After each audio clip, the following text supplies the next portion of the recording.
Board of Education is another step closer to finalizing its facility master plan, which includes a proposal for a more than $100 million bond. 12 News reporter Roman Campus spoke with the school district about how the bond will largely affect many students in the city.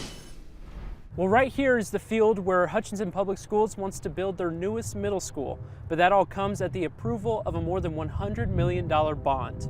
So about 20 months ago, a facilities committee was begun, and the purpose of the committee was to develop a facilities master plan. It's through that master plan Hutchinson's Board of Education decided to write up a bond that would mostly fund a new middle school. What the proposed solution is for the bond is a 6-7-8 attendance center. Director of Communications Stacy Noss says the bond will bring students together as they prepare for high school. The current makeup of our middle school with 4 transitions in 4 years is really hard for students, and so some students get lost in the shuffle because they're not able to build relationships with staff. The bond will also provide money for maintenance repairs in elementary schools and repurpose a vacant building into an early childhood solution. But the main focus is a new middle school. The feedback that we've gotten from teachers and staff is overall positive.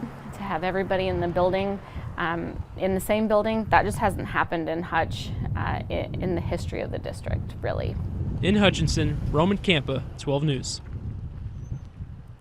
And the vote on the proposed bond is set for April 1st of next year. The next Hutchinson School Board meeting is November 25th. That's where board members will finalize the writing in the bond.